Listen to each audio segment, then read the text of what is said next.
Now children, in this video, we will try to understand actually what are Lewis acids and bases. So according to Lewis theory, acids are electron pair acceptor and bases are electron pair donor according to Lewis theory, right? Now, we will see what do we mean by electron pair acceptor, what all species, what all substances, what all compounds can act as Lewis acids or will be electron pair acceptors, right children?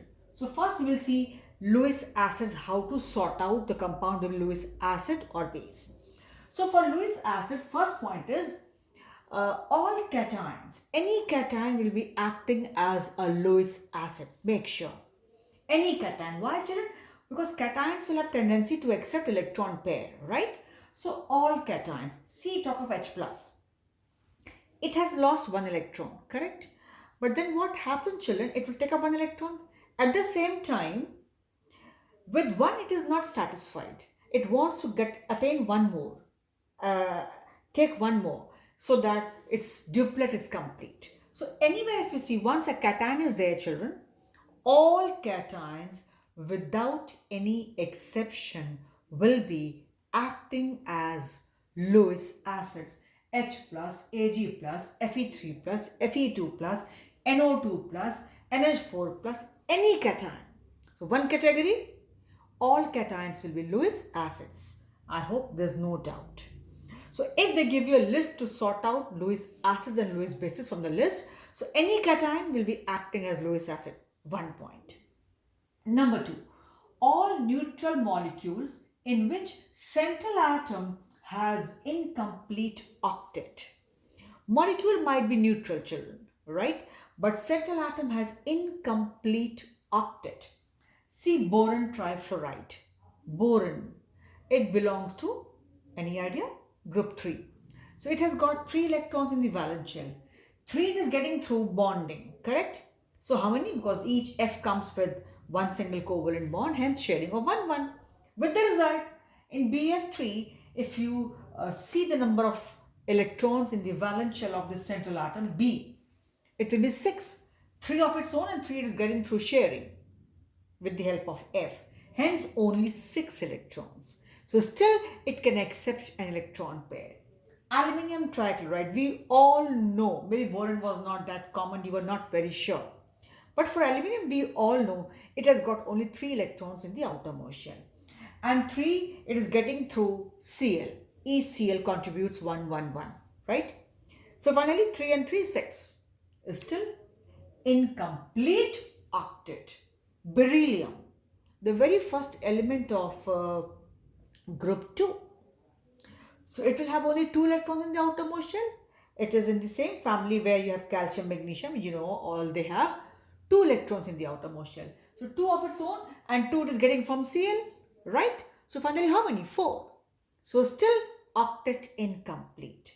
So I said all neutral molecules in which central atom has incomplete octet. Again boron, any halide, chloride, bromide, iodide, fluoride, whatever you have. Boron has 3 of its own in the valence shell and 3 it is getting from halogens. So ultimately boron trihalide, X is any halogen, will also be always a Lewis acid because its central atom boron will have only 6 electrons in the valence shell. Hence all neutral molecules in which central atom has incomplete octet, they will also be acting as Lewis acids. Come to next point. Simple children, I hope you're understanding it also. Just listen to me attentively and pay attention and revise just once at home. Things will be very much clear to you. Next point. Neutral molecules where the central atom has vacant d orbital. Molecule is neutral. Children, it may have octet complete. When I say octet complete, I am concerned with the octet of only central atom. Central atom children, there is no formula that which is the central atom. But when you see the compound, you get to know what will be the central atom. Right? So, neutral molecules with the central atom has vacant d orbital. Talk of PCl3. Phosphorus. It belongs to nitrogen family. The element just below nitrogen. So when nitrogen has 5 electrons in the outermost shell, P will also have 5 electrons in the outermost shell. So 5 and 3, 8. 3 it is getting from Cl through sharing. Hence 8, octet complete. But still it has got vacant d orbital. P. P belongs to children third period. First period has only two elements. I hope you know very well, H and He, H and helium, right? Now keep them aside. Number 2 is your lithium, beryllium, boron, carbon, nitrogen, oxygen, fluorine, neon. So this was second period, means they have only second shell. So when they have second shell, there's no scope for D. The first has only S, second has S and P, third has S, P and D. Now, so after N belongs to period 2, below N in period 3 we have phosphorus. So it will obviously have vacant d orbital. So P NCl3 will not be a Lewis acid. Although N, if you talk of NCl3 children, I am not writing here, otherwise you will get confused. Suppose I take NCl3, say here I am writing NCl3, suppose. Now N also has 5 electron in the outermost shell. You all know. 3 it got from outside, 8. As PCl3 on the very same lines we have NCl3. But N here, the central atom, does not have vacant d orbital. Why it doesn't have vacant d orbital? You will say, how do I know? Simply because the central atom belongs to period 2. And in period 2 means the shell number is 2, the outermost shell is 2, and the second shell does not have the d orbital. But below that, when you come to period 3, we know third shell has S, P and D. So in same 5 and 3, 8, 5 and 3, 8. But PCl3 acts as a Lewis acid while NCl3 does not. Come to PCl5. P has 5 of its own. 5 it is getting from Cl. 5 and 5, 10. Rather, so here what is happening? The number of electrons in the valence shell of the central C is not only 8, above 8 in a way. It's above 8. Means octet complete and above that also. But then, what is there? Vacant d orbital. Right? One d orbital can have 10 electrons. So the whole vacant d orbital is there. Hence, not only 2, 3, 4, it can take 10. So once the central atom has vacant d orbital, whether the molecule is neutral or is having octet, the number of electrons in the valence shell of central C above octet also, then too it will act as Lewis acid because it has the whole vacant d orbital. Silicon, it belongs to group 4, carbon, silicon, carbon CCl4, okay. Carbon, you all know, has got 4 electrons in the outermost shell. CCl4, 4 it got from Cl. Suppose it was CCl4, fine. So carbon 4 of its own and 4 it got from surrounding. How many? 8. Octet complete. Now, carbon belongs to period 2. It has only second shell. Hence, octet complete, now it cannot take up any more. Hence, CCl4 will not be acting as Lewis acid. Come to compound below that, SiCl4. Just below carbon we have silicon. I hope you have some idea. Now same CCl4 now converted to SiCl4. Talk of that. Same Si, 4 electrons in the valence shell and 4 is getting from outside. How many? 8.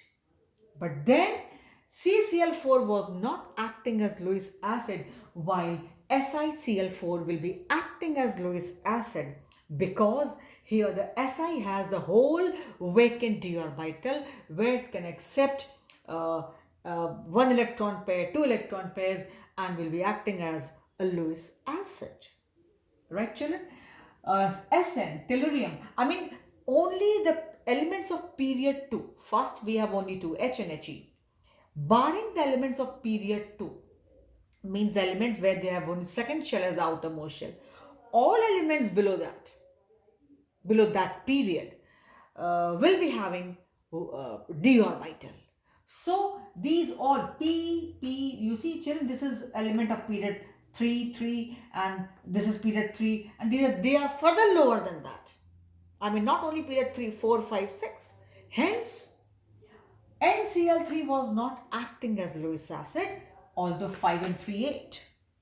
5 and 3, 8. But this is acting as Lewis acid in spite of having octet complete, because P is having vacant d orbital, while N is not having vacant d orbital.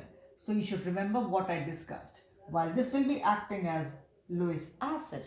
And here, if you talk of NCl5 by chance, NCl5, again 5 and 5, 10, right? And talk of PCl5, 5 and 5, 10. But N does not have vacant d orbital, while P has. Hence, this will be acting as Lewis acid and not this. I hope you understood.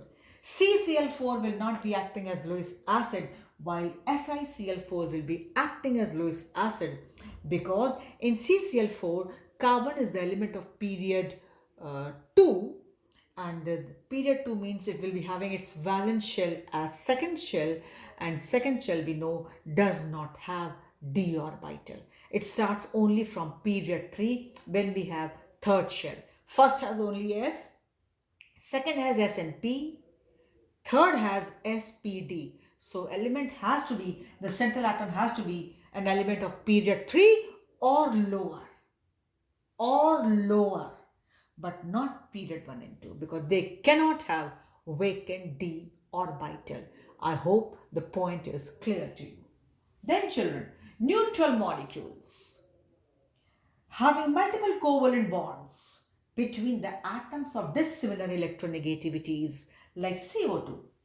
The multiple covalent bond, double or triple covalent bond, is between C and O, not CC like you have in ethene and ethine. No, C double bond O, double bond O. Sulfur dioxide, SO2, the multiple covalent bond is between two dissimilar non-metallic atoms having difference of electronegativities, dissimilar electronegativities.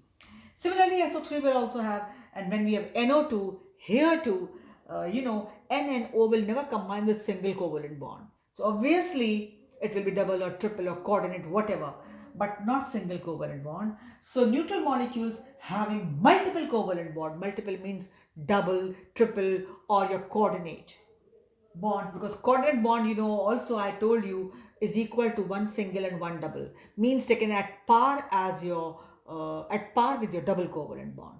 A coordinate bond is considered to be at par with your double covalent bond. So neutral molecules having multiple covalent bonds between atoms of dissimilar electronegativities like CO2, SO2, SO3, NO2, etc. They also act as Lewis acids. You might have heard, we always say CO2 is an acidic gas. So what is the ground? Is it giving out H plus? So that's the criteria. On the basis of this theory, we can easily explain. There's no H, no water. How will you explain, how will you say that CO2 will be an acidic gas? Because according to Lewis theory, this will be acting as an electron pair acceptor. Do you know why, children?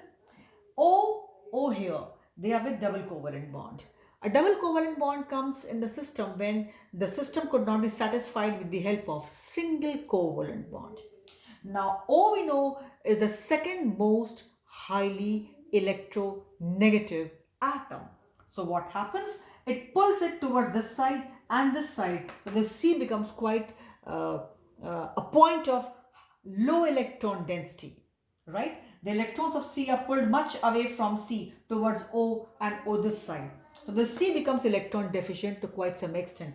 Hence, it becomes a point for accepting an electron pair. Hence, we can elaborate, we can say that CO2 is an acidic gas according to Lewis theory. Then come to Lewis bases, children. Just the opposite of that. And it's very simple, and we have got very limited examples for Lewis bases. Firstly, all anions. All anions, when you see any negative ion, they will be acting as, Lewis bases. But here you have to see, this will depend upon, if nothing is given, then you will say it will be Lewis base. or you can say it can act as, it can be an amphoteric species, because I gave you this example as under the heading amphoteric species as well, because it can give out this also H plus and can get converted to CO3 minus minus. I have explained you in the previous video. But then if nothing is given, all anions, OH minus, NH2, I mean any anion, you can always call it or categorize it as Lewis base. And then comes neutral molecules having at least one lone pair of electrons. Water molecule has not only one but two lone pair of electrons, you know very well. In alcohol, same way, one H is replaced by R, it also has two lone pairs of electrons. In ether, not only one, both the H are replaced by R, and here too we have two lone pairs of electrons, and NH3, here also we have two lone pair of electrons. Again, point to be noted here, children. You see, these are the elements, central atoms are the elements of period 2, not below that. You know why, children? If you see the elements below that, suppose it was your, in place of O it was S, suppose it was S, suppose it was S, H, S, S. Now you say you will say it has also got lone pair. Well, agreed. But S is an element of period 3. So it will have vacant d orbital, right? Should I write it lower here? Okay, I hope you can see. This is here. So this is having two lone pairs. But children, will it be in a condition to loan it to others, to give it to others? No. Reason, this central atom is an element of period 3, and period 3 has vacant d orbital. So if I've got vacant rooms in my house, why will I give my things and articles to others to keep it in their house? Or rather, I would like to accommodate them all in my house. So these electrons, which seem to be as lone pairs, they will not be loaned and given to others, because this itself is having vacant rooms, vacant d orbital. So you see, children, and we all know H2S is what? An acidic gas. H2S is an acidic gas, while HOH, according to Lewis theory, water will be. According to Lewis theory, water is not neutral. Water is a base. I repeat, according to Lewis theory, water is not neutral. It is a Lewis base. This alcohol is base according to Lewis theory. This ether is a base according to Lewis theory. Ammonia is also a well-known base, from class 10 according to Lewis theory. And there you were told that because of the presence of one lone pair of electrons, ammonia is basic in nature. Mind you, again, according to Lewis theory. You see, these elements belong to period 2, none belongs to period 3, because the moment we have period 3, it will have vacant d orbital. It would not like to give, rather it would like to accept electrons. So this is what I've explained you. I've tried to make things crystal clear. You need to see this video twice, thrice at home with proper focus, attention and understanding. I've explained you. You try to see, things will be on your tips. So for this video, we stop here, and I hope this is all for today.